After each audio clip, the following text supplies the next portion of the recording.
it's a duty to be here this evening. A duty to humankind, a duty to the conscience of all men and women, a duty to end the senseless slaughter of thousands of people, a duty to prevent what happened in 1945 in World War II from reoccurring, a duty to wake up the world to its own conscience, a duty to do something different for the survival of our humanity. Today, we are talking about Gaza. And Gaza is simply a place of courageous people, extremely courageous people. A people who for 76 years, in spite of all the atrocities which have been committed against them, have refused to surrender. A people who have no army, a people who sometimes find it very difficult to find food to eat, a people who in these circumstances have said to the world that they would never give up. That's a land of extraordinary, courageous people. Gaza is a land which has been described as a prison, an open-yard prison. And Gaza is simply an open-yard prison because the people of Gaza have no free movement. They're treated like prisoners in their homes, on their streets, and so on. Indeed, Palestinians in Gaza, if they want to move to other parts of Palestine, need permission from the Israeli authorities to move from one family house to the other. That's how bad it is. There are streets in Palestine which cannot be used by Palestinians, Israeli-only streets. That's worse than apartheid South Africa. Israeli-only streets, and so on. So that's the place we're talking about. We are talking about a place where the occupying force keeps on arresting and detaining people in formal prisons. And those detained sometimes include children under 7 years of age. Why would anybody put a 7-year-old child in administrative detention? And those detained are sometimes those who are accused of throwing stones. And by throwing a stone, you can end up in prison for many, many, many years. This is what we are talking about. As we speak today, there are various estimates of the numbers of people, mainly women and children, who have died in Gaza. Some put it at 30,000. Some put it at 40,000 and so on. My own estimate is that it could be well over 80,000. And I say this because the people who are buried under the rubble have not been counted. What the Palestinian Ministry of Health is counting are those who have died in hospitals, bodies which have been seen, those who have been shot, those who have been rescued from a rebel, bodies. They are counting bodies. Nobody is counting the numbers of people who are buried in the rubble. They are not part of the calculation. And if you have to add all of that to the calculation, we may well be talking about something like 80,000 people killed in a matter of 5 months. That is more than have been killed in any war in recorded history. More than have been killed in Ukraine, more than were killed in Afghanistan, more than were killed anywhere in the world where there has been war in a 5-month period. Now, those who are dying include journalists. The Israeli forces seem to have some very special appetite for killing journalists. And it doesn't matter whether the journalist is a woman or a man.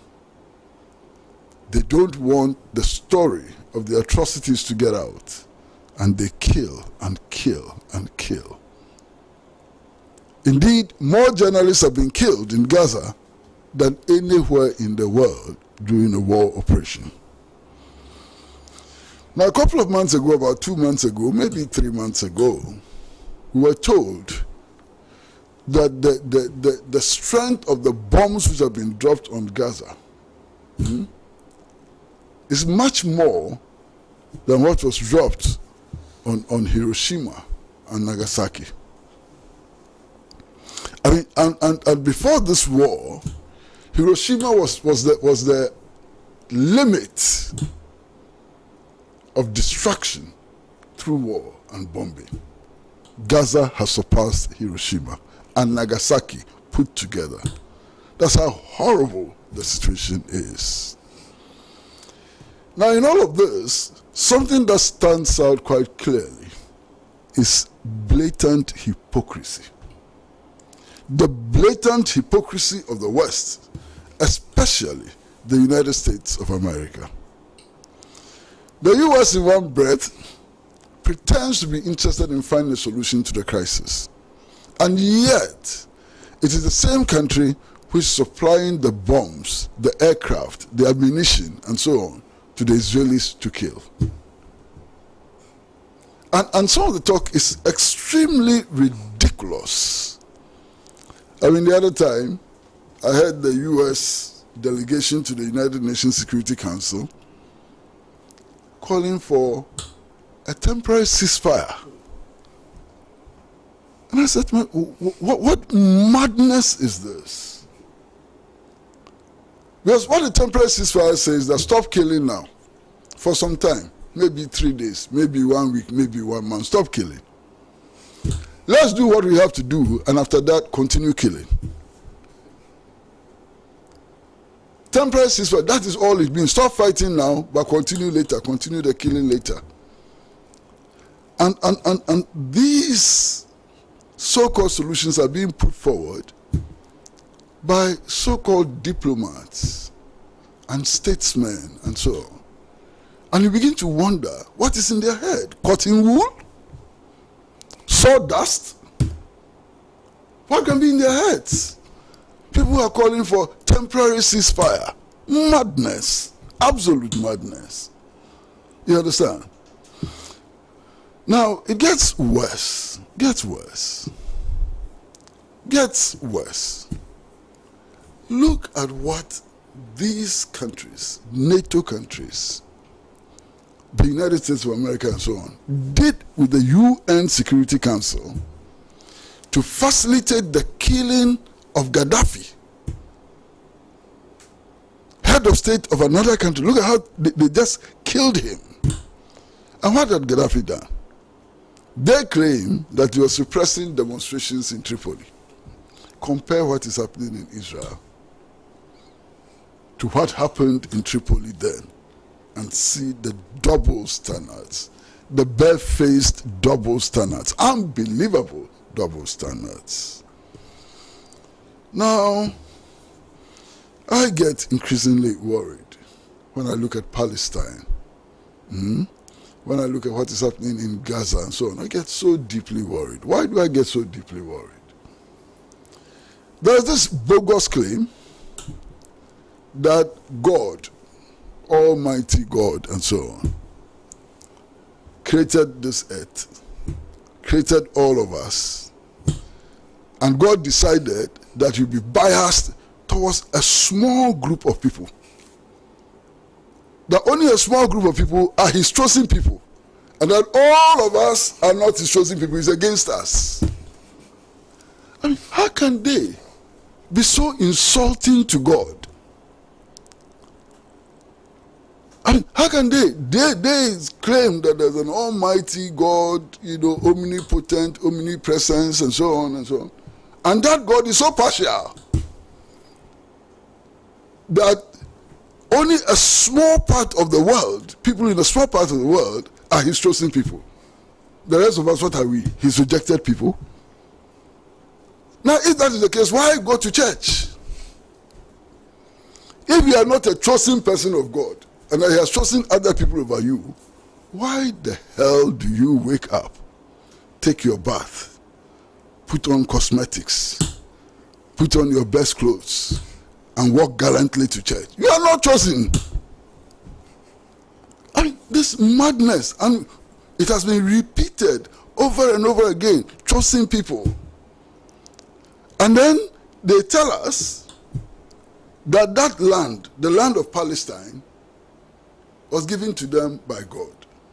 Now, they have turned God into a real estate agent. He's distributing lands, selling lands, and so on. Madness, complete madness. But you see, that argument collapses very fast, because when the imperialist forces, were trying to atone for what they themselves had done in Europe against Jews and so on, they started looking around the world for land for a possible creation of a state of Israel. And one of the lands that they considered was Uganda. So if Palestine was given to them by a real estate agent called God, what about Uganda also? Was Uganda also given to them by God? Silly positions. Absolutely silly positions. You understand? But then that's where we are. Now, if you look at the map of Israel over the years, there's no doubt that Israel has no permanent boundaries. Because every day, Israel is stealing Palestinian lands. Okay? So the border is here, tomorrow is there, because they've stolen more lands, and so on. How do we allow that to happen? How do we allow that to happen?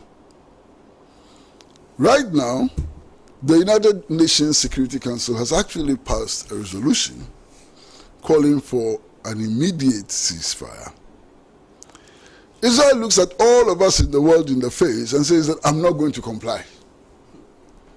I'm even suspending meetings with our benefactor, the United States of America. I'm not even going to go to meetings with them. I'm going to go ahead and kill and kill and kill. Meanwhile, United Nations Security Council resolutions have the effect of law. It is law, international law, and Israel is violating international law with impunity. Now, if I were to violate international law, what would happen? If Ghana were to violate international law, what would happen?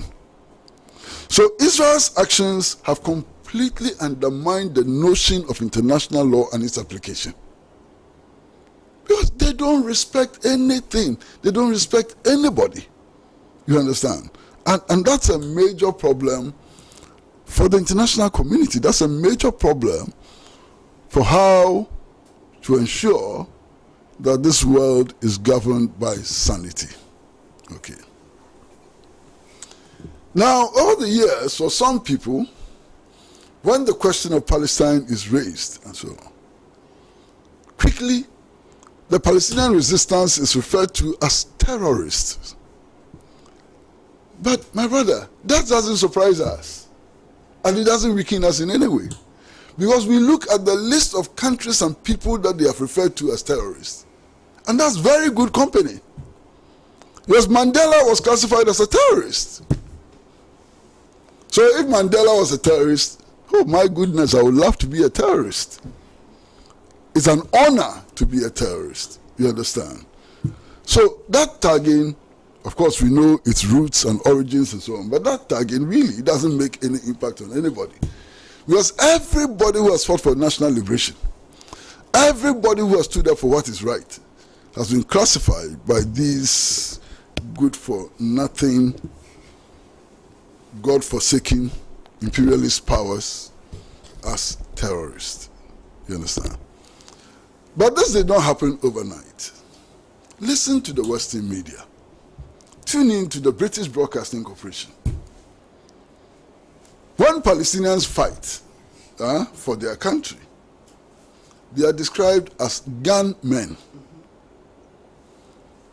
And Israeli fighters are described as soldiers. Why? What do Palestinian fighters do, which is different from what Israeli fighters do? And yet Palestinian fighters are gunmen and Israeli fighters are soldiers. And this has gone on over and over the years. So it has left some mark in our brains and so on. I mean, this media manipulation, this display of bias by the Western media and so on, has created this crazy thing in our minds. And sometimes we go along even without, thinking. Now, what is happening in Palestine sometimes defies logic, defies any and everything that we have associated with humanity. I mean, last week, listen to this story that broke out. The Israelis take cans, and create the cans as if it's minerals, Pepsi, Sprite, and so on. And then food parcels, things that look like food parcels, and they drop them in a place where people are starving. Yes, sir. And when children go to pick up these food items, they are blown up. Because it's not food. It's not food. Bombs. Bombs dressed up as Coca-Cola. Killing children. Innocent children. And one of the worst things that I saw was when I saw the raid on some of the key hospitals in Palestine, especially in Gaza. And the Israeli soldiers went to the hospitals. They arrested doctors and nurses, medical staff, stripped them naked. Doctors stripped them naked and paraded them in the open. I mean, if this is not barbarism, what is barbarism? But you see, sometimes we forget to establish the necessary connections. How was the United States of America established? The United States of America itself was a settler colonial regime. All these people you see, Joe Biden is not originally from the United States of America. All of these white Caucasians and so on, they're not from the United States of America. They were immigrants who went there and killed the inhabitants, the Indian inhabitants. You've seen the cowboy films, Roy Rogers, Zorro Who Never Misses, and so on. That is a true depiction of how the Europeans went to the United States of America and committed genocide in order to seize the land from the indigenous people. Now, people who committed genocide to seize land from the Indian community and so on, can they see anything wrong with what is happening in Gaza? That is their own stock in trade. So I'm not surprised about the attitudes they adopt. These are settler colonial regimes. Why? Britain. How did Britain become what it has become? Through the transatlantic slave trade. When they captured our forebears as beasts of burden and worked for them for years without pay. That's how they built Britain. The chariot that the Queen of England drives around in on ceremonial occasions and so on, all the gold came from Cape Coast. All the gold came from Cape Coast. You understand? So these people, it is not surprising that they don't have a sense of abhorrence against what is happening in Gaza. But you see, we don't have a lot of time to go into everything. What is clear is that no matter what happens, no matter the intensity of the bombing, no matter the support they get from the imperialist powers, Palestine will be free. And Palestine will be free because the courageous people of Palestine would never give up. Palestine will be free because all men and women of conscience throughout the world will stand with Palestine. Palestine will be free because Palestine has a just cause. Thank you very much.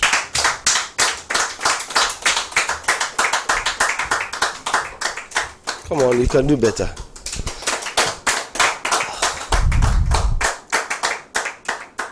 Thank you very much, Comrade Pratt. And to talk about, just to add to the last bit of his speech that talked about the hypocrisy of the West. I mean, when the they submitted the resolution to the Security Council, initially it said there must be an immediate ceasefire. And then when Netanyahu responded by saying that he wasn't going to back down, a few hours later, they tweaked the statement to say that it is imperative to have a ceasefire. Two different things, you know. So Israel has become like the little spoiled child that gets away with everything. Anyway, we're now going to take comments and contributions from those of you in the studio. So if you have a comment, a short one, or a contribution, a question, you can come up to the microphone. Can I see by hands? 1, 2, hack 3. All right, so in that order, 1, 2, 3. Well, good evening, comrades. Well, I'll make this very brief. I've learned a lot, and I really appreciate that. Thanks to Wednesday Palaver. But when Comrade Kwesi was giving a speech, I picked one thing out. Why would anybody put a 7-year-old child in an administrative detention?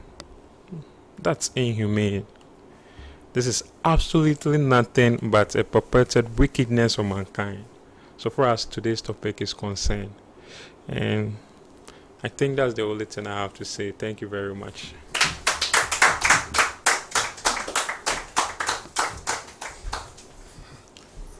Good evening, studio audience. Good evening. We are very grateful to Comrade Pratt, at least to have time, despite his very, very arduous task, to come and share his time with us here. I will start from the grounds that there's no order that has remained stagnant.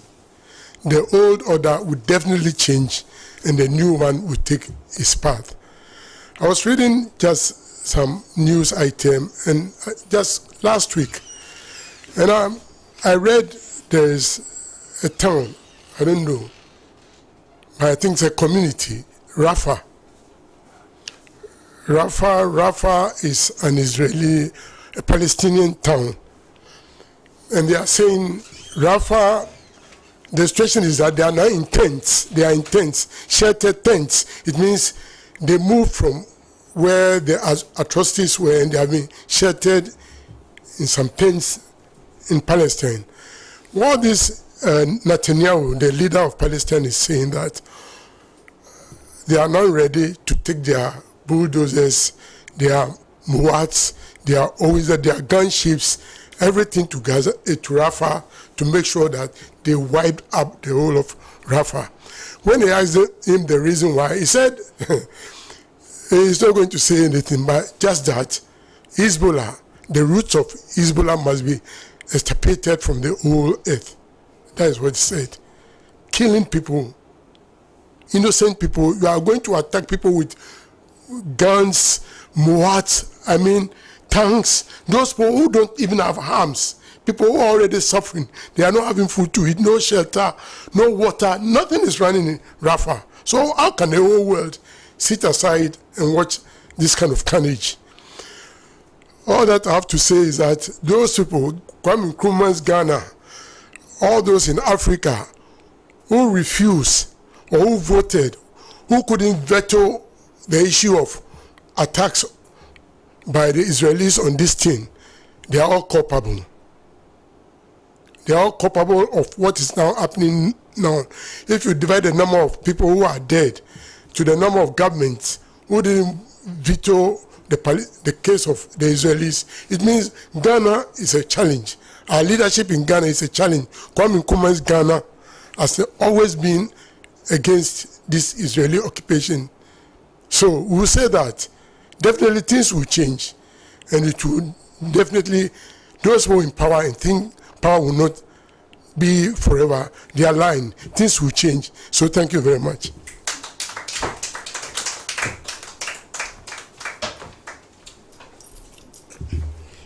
Good evening, lovely viewers. I think my few comments has to do with the current ongoing famine in Gaza. I mean, not a single day goes by. Every time I open my social media and I swipe, it's all about children growing lean, because they don't have vitamins, they don't have food to eat, they are struggling, or a video of a child running to the seashore to find or basically pick up what's it called, flour from the ground, trying to put it together with sand and all that, and they are being asked questions. Have you eaten since morning? The answer is always no. And we know about this situation. We've been hearing about this. We are seeing it on our social media. It flies in on our feeds day in, day out. And I'm still thinking, what more can we do? Right. So I just want to table the question, what more can we do from this side? At least we know where our government is positioning itself in terms of its position in defending, siding with Israel and all that.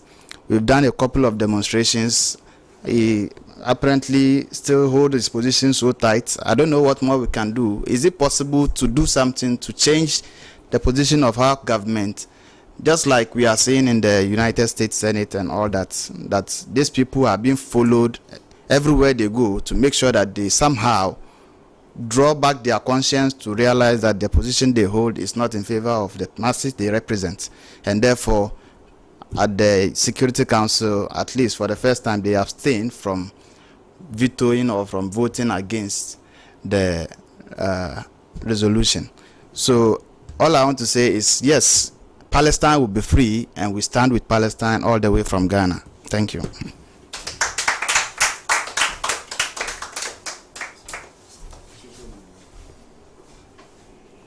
Okay, it appears we do not have any more questions. So, Hak, you might have to come back and do the social media messages, then we can take it up. Okay. We have so many messages coming in today. Let me start with our WhatsApp. I'll read a few. Oh, you are calling us on video call. You want to join the session on video? If you want to join the session, just come straight to the studio of Pan-African Television every Wednesday at 5:30 p.m. and you can join the studio audience and watch the program and contribute live on the show. This is saying, hi, good evening, please. China from inside T-Man. I'm enjoying the show. Thank you, China from T-Man, wherever you are. And this says, good afternoon. My name is Thompson and I'm watching you live from Kintampo. Live from Kintampo. Thank you for watching. This is saying, NAACP and all Pan-African organizations must help Haiti now also. Free Palestine. Thank you for sending in that message. Good evening, comrades. I'm Kudus. Thank you, great people, revolutionaries who fight for the vulnerable ones. Okay, the message is not very clear. Maybe you can re-put it. Okay, but the great people of the revolutionaries who fight for the vulnerable ones, my input is that I'm asking African countries to take what is happening in Palestine and look at the position of the evil Western, then know that there are people that can be taken. Okay, maybe you are referring to the people we can take as friends, as Africans, if I'm able to understand you right. This is coming from Comrade Edem Kwesi in Likpe in the Guan district of Oti region. Good evening, comrades. Since Hamas attacked Israel on the October 7th, Palestinians have not known peace. It is sad to see Israel forces kill Palestinians like flies. This year, the occupied Palestinian territory roses to its highest ever position on the International Rescue Committee's emergency watch list. As devastating violence is causing a humanitarian emergency that will persist long after the fighting eventually stops, Gaza is now the deadliest place for civilians in the world.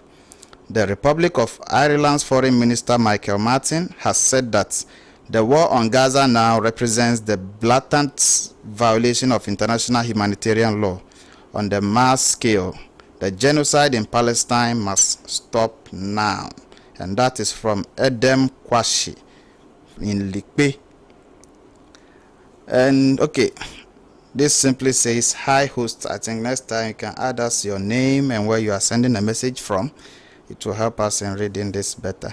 My question is, what is the Christian world doing? It is a shame the Christian world has become cruelly fanatic and dumb and look on sheepishly while lives are destroyed like it is no one's business. And it's coming from Kofori Dua. Okay, let me take some of our WhatsApp messages. Oh, I just read our WhatsApp messages. I'm going to our Facebook messages and our text line. Okay, so many messages on Facebook. I'm not sure I can read it all, but Ronnie Kwesi also says, thank you so much, Comrade Kwesi Pratt from Ronnie Kwesi, Netherlands. Thank you for watching us. And Garnet Thompson says, hello, my comrades from Ghana, forward ever, backward never. We in Ghana stands with Palestine. And Brian says, good program, keep it up. Brian from East Legon. Thank you, Brian from East Legon. Komensa Pillar 2 also says he's watching us from Pillar 2. Thank you for watching, Komensa. Garnet comes back to say, blessed evening, Comrade Kwesi, watching from TNT, Trinidad. Right? Okay. You make much sense. You make much sense.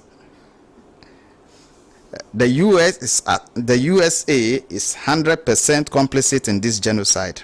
Palestine will be free.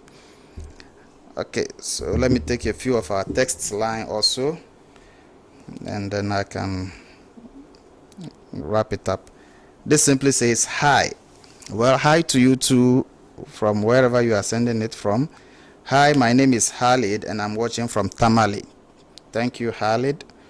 We are enjoying your... Hello, Pan-African TV. Please play this program again so that we can watch it and rewatch it to understand what is going on in Palestine better. Please tell us your name next time. Hi, please. Oh, play me Yawa by Kwesi. I'm sure this is not the swift time, so send your message at the right time. Hello, my name is Khalifa and I'm watching you from Kofori Dua. Thank you, Khalifa from Kofori Dua. We appreciate your message. Hi, good evening. I'm Prisla, and I want to say thank you to Comrade Kwesi Pratt for that insightful presentation. Okay, thank you. I think I'll stop here and then I'll let Comrade Najib take over. Thank you.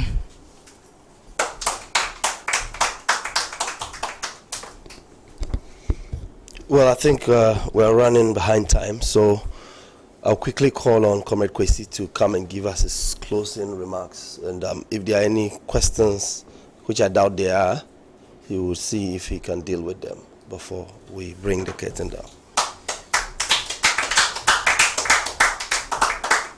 Well, just to make the point that the impact that this small studio event has made this evening is a pointer to the fact that we will succeed and Palestine will be liberated. I think it's important for us to carry on the conversation even from here, to lift up the protests, to make sure that our politicians everywhere in the world get the signal.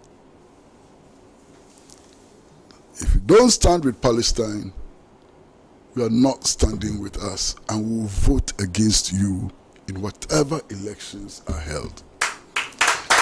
Doesn't matter whether the election is in Senegal, or it's in Ghana, or it's in Botswana. We are decent human beings all over the world, the working people, and we insist that our elected officers do what we want.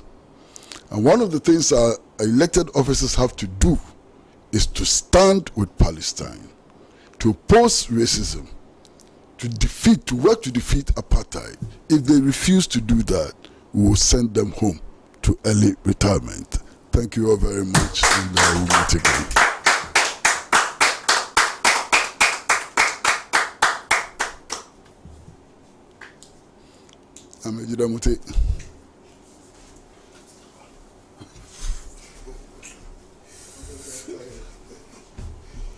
I think he's forgotten that he's not the host today.